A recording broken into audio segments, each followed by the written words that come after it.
ओम नमो भगवते वासुदेवाय। भागवत पुराण द्वितीय स्कंद नवां अध्याय। ब्रह्मा जी का भगवत धाम दर्शन और भगवान के द्वारा उन्हें चतुश्लोकी भागवत का उपदेश। श्री सुखदेव जी ने कहा, परीक्षित, जैसे स्वप्न में देखे जाने वाले पदार्थों के साथ उसे देखने वाले का कोई संबंध नहीं होता, वैसे ही देहादि से अतीत अनुभव स्वरूप आत्मा का माया के बिना दृश्य पदार्थों के साथ कोई संबंध नहीं हो सकता। विविध रूप वाली माया के कारण वह विविध रूप वाला प्रतीत होता है, और जब उसके गुणों में रम जाता है तब यह मैं हूँ, यह मेरा है, इस प्रकार मानने लगता है। किंतु जब यह गुणों के क्षुब्ध करने वाला काल और मोह उत्पन्न करने वाली माया इन दोनों से परे अपने अनंत स्वरूप में मोह रहित होकर रमन करने लगता है, आत्मा राम हो जाता है, तब यह मैं मेरा का भाव छोड़कर पूर्ण उदासीन गुणातीत हो जाता है। ब्रह्मा जी की निष्कपट तपस्या से प्रसन्न होकर भगवान ने उन्हें अपने रूप का दर्शन कराया और आत्म तत्व के ज्ञान के लिए उन्हें परम सत्य परमार्थ वस्तु का उपदेश किया। वही बात मैं तुम्हें सुनाता हूँ। तीनों लोक के परम गुरु आदि देव ब्रह्मा जी अपने जन्म स्थान कमल पर बैठकर सृष्टि करने की इच्छा से विचार करने लगे, परंतु जिस ज्ञान दृष्टि से सृष्टि का निर्माण हो सकता था और जो सृष्टि व्यापार के लिए वांछनीय है, वह दृष्टि उन्हें प्राप्त नहीं हुई। एक दिन वे यही चिंता कर रहे थे कि प्रलय के समुद्र में उन्होंने व्यंजनों के 16वें एवं 21वें अक्षर त तथा प को तप तप तप करो इस प्रकार 2 बार सुना। परीक्षित, महात्मा लोग इस तप को ही त्यागियों का धन मानते हैं। यह सुनकर ब्रह्मा जी ने वक्ता को देखने की इच्छा से चारों ओर देखा, परंतु वहां दूसरा कोई दिखाई न पड़ा। वे अपने कमल पर बैठ गए और मुझे तप करने की प्रत्यक्ष आज्ञा मिली है, ऐसा निश्चय कर और उसी में अपना हित समझकर उन्होंने अपने मन को तपस्या में लगा दिया। ब्रह्मा जी तपस्वियों में सबसे बड़े तपस्वी हैं, उनका ज्ञान अमोघ है। उन्होंने उस समय 1,000 दिव्य वर्ष पर्यंत एकाग्र चित्त से अपने प्राण, मन, कर्मेंद्रियां और ज्ञान इंद्रियों को वश में करके ऐसी तपस्या की जिससे वे समस्त लोकों को प्रकाशित करने में समर्थ हो सके। उनकी तपस्या से प्रसन्न होकर भगवान ने उन्हें अपना वह लोक दिखाया जो सबसे श्रेष्ठ है और जिससे परे कोई दूसरा लोक नहीं है। उस लोक में किसी भी प्रकार के कलेश, मोह और भय नहीं है, जिन्हें कभी एक बार भी उसके दर्शन का सौभाग्य प्राप्त हुआ है, वे देवता बार बार उसकी स्तुति करते रहते हैं। वहाँ रजोगुण, तमोगुण और इनसे मिला हुआ सत्वगुण भी नहीं है। वह न काल की दाल गलती है और न माया ही कदम रख सकती है। फिर माया के बाल बच्चे तो जा ही कैसे सकते हैं। वहाँ भगवान के वे पार्षद निवास करते हैं, जिनका पूजन देवता और दैत्य दोनों ही करते हैं। उनका उज्ज्वल आभा से युक्त श्याम शरीर सतदल कमल के समान कोमल नेत्र और पीले रंग के वस्त्र से शोभायमान है। अंग अंग से राशि राशि सौंदर्य बिखरता रहता है। वे कोमलता के मूर्ति हैं, सभी के चार चार भुजाएं हैं। वे स्वयं तो अत्यंत तेजस्वी है ही, मणि जटित स्वर्ण की प्रभामय आभूषण भी धारण किए रहते हैं। उनकी छवि मूंगे वैदुर्य मणि और कमल के उज्ज्वल तंतु के समान है। उनके कानों में कुंडल, मस्तक पर मुकुट और कंठ में मालाएं शोभायमान हैं। जिस प्रकार आकाश बिजली सहित बादलों से शोभायमान होता है, वैसे ही वह लोक मनोहर कमनियों की कांति से युक्त महात्माओं के दिव्य तजोमय विमानों से स्थान स्थान पर सुशोभित होता रहता है। उस बैकुंठ लोक में लक्ष्मी जी सुंदर रूप धारण करके अपनी विविध विभूतियों के द्वारा भगवान के चरण कमलों की अनेकों प्रकार से सेवा करती रहती हैं। कभी कभी जब वे झूले पर बैठकर अपने प्रियतम भगवान की लीलाओं का गायन करने लगती हैं, तब उनके सौंदर्य और सुरभि से उन्मत्त होकर भौरे स्वयं उन लक्ष्मी जी का गुणगान करने लगते हैं। ब्रह्मा जी ने देखा कि उस दिव्य लोक में समस्त भक्तों के रक्षक लक्ष्मीपति, यज्ञपति एवं विश्वपति भगवान विराजमान हैं। सुनंद, नंद, प्रबल और अहर आदि मुख्य मुख्य पार्षद गण उन प्रभु की सेवा कर रहे हैं। उनका मुख कमल प्रसाद मधुर मुस्कान से युक्त है। आँखों में लाल लाल डोरियां हैं, बड़ी मोहक और मधुर चित्तवन है। ऐसा जान पड़ता है कि अभी अभी अपने प्रेमी भक्त को अपना सर्वस्व दे देंगे। सिर पर मुकुट, कानों में कुंडल और कंधे पर पीतांबर जगमगा रहे हैं।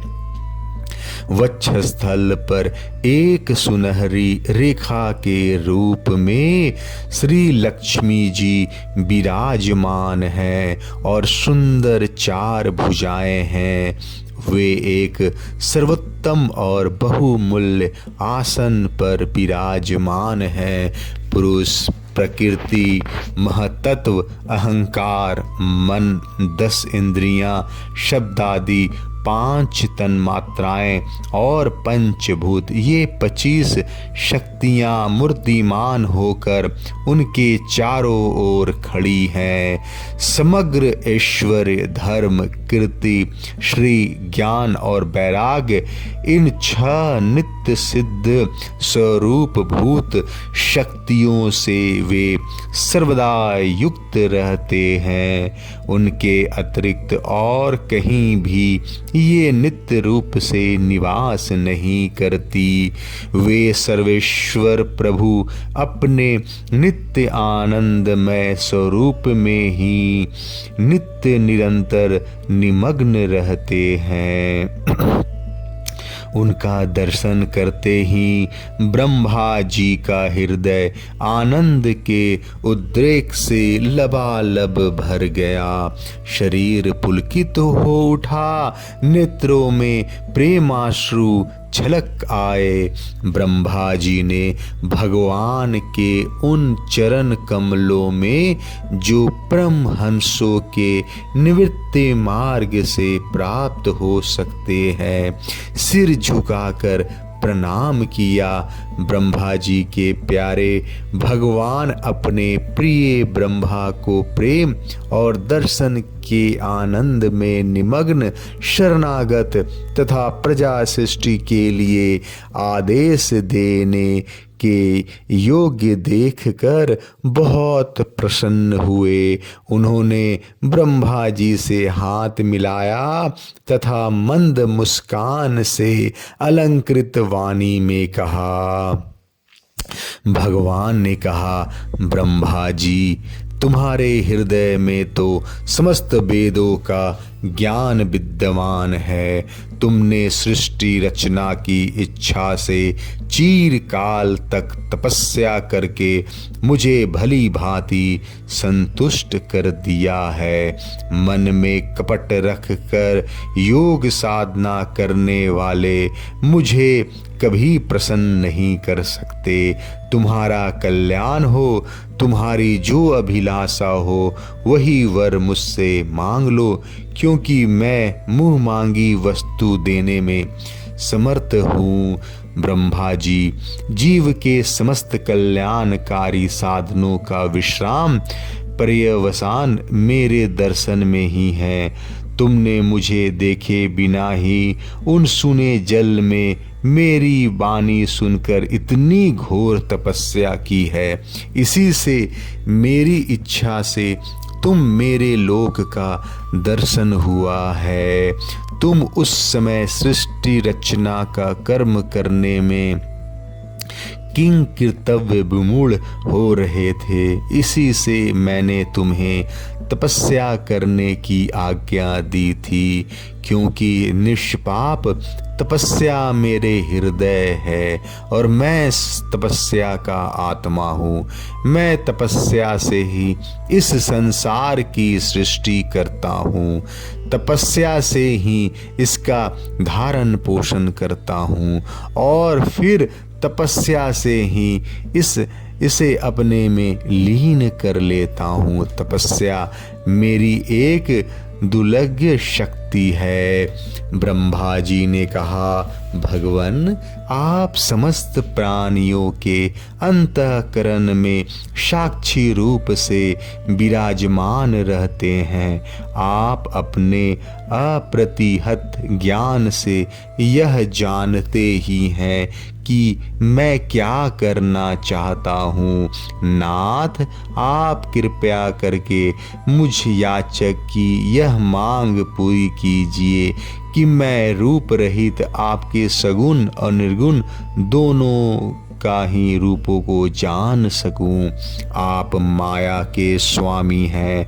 आपका संकल्प कभी व्यर्थ नहीं होता। जैसे मकड़ी अपने मुंह से जाला निकाल कर उसमें कीड़ा करती है और फिर उसे अपने में लीन कर लेती है, वैसे ही आप अपनी माया का आश्रय लेकर इस विविध शक्ति संपन्न जगत की उत्पत्ति, पालन और संहार करने के लिए अपने आप को ही अनेक रूपों में बना देते हैं और कीड़ा करते हैं। इस प्रकार आप कैसे कहते हैं, इस मर्म को मैं जान सकूं, ऐसा ज्ञान आप मुझे दीजिए।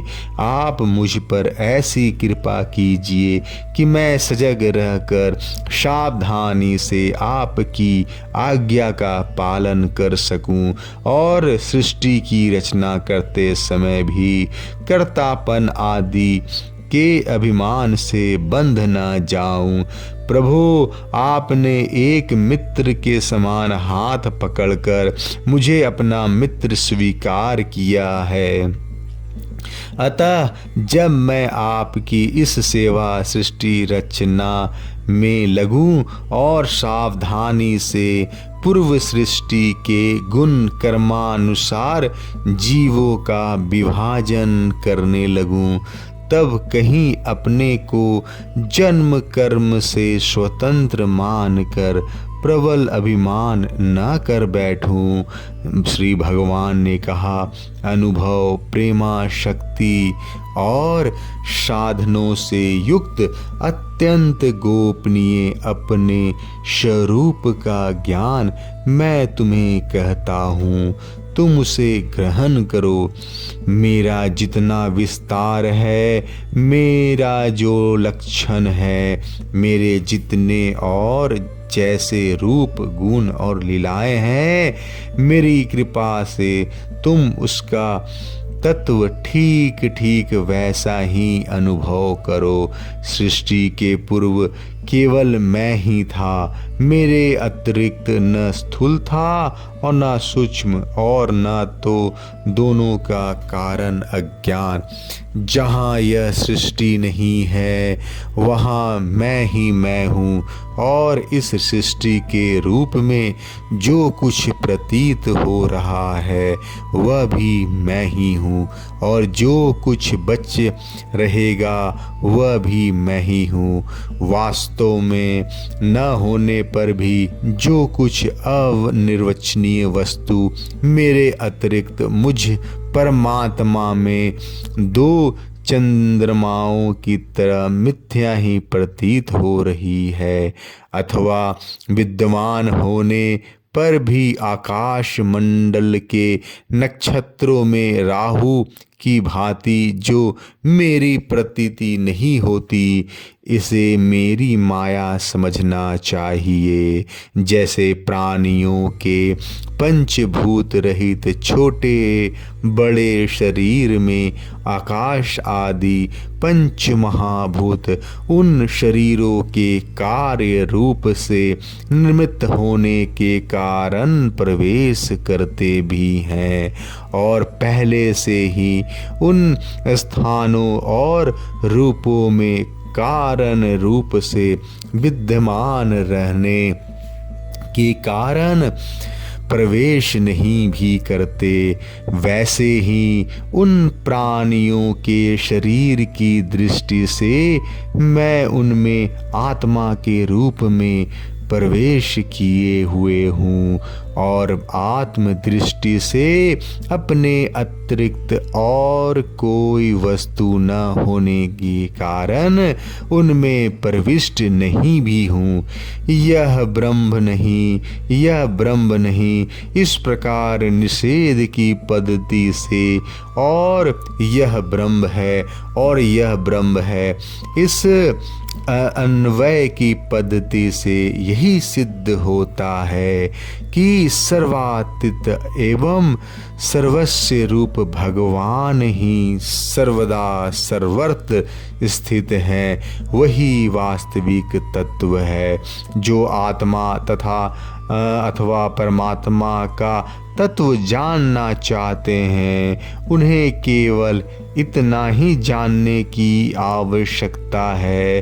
ब्रह्मा जी, तुम अविचल समाधि के द्वारा मेरे इस सिद्धांत में पूर्ण निष्ठा कर लो।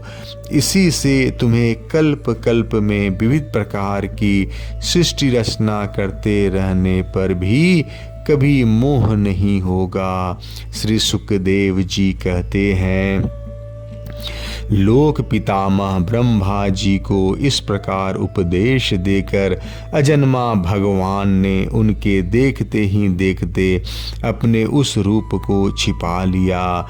जब सर्वभूत स्वरूप ब्रह्मा जी ने देखा कि भगवान ने अपने इंद्रिय गोचर स्वरूप को हमारे नेत्रों के सामने से हटा लिया है, तब उन्होंने अंजलि बांधकर उन्हें प्रणाम किया और पहले कल्प में जैसी सृष्टि थी उसी रूप में इस विश्व की रचना की।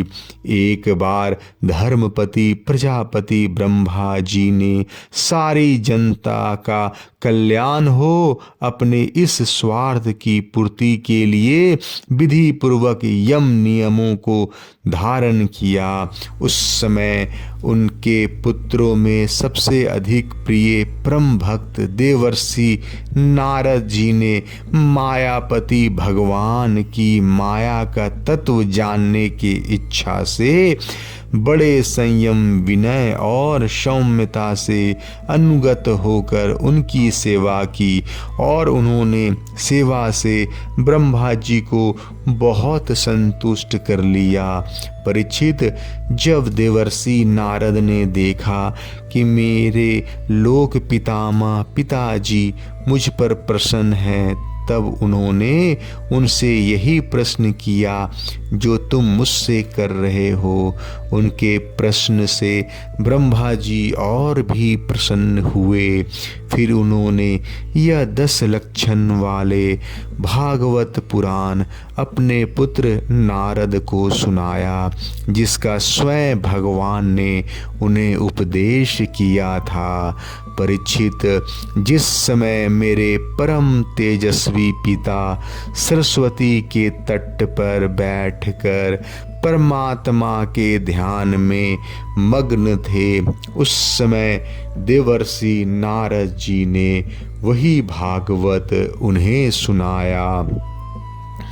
तुमने मुझसे जो यह प्रश्न किया कि विराट पुरुष से इस जगत की उत्पत्ति कैसे हुई, तथा दूसरे भी जो बहुत से प्रश्न किए हैं, उन सब के उत्तर में उसी भागवत पुराण के रूप में देता हूँ। जय श्री कृष्ण। 9वां अध्याय समाप्त।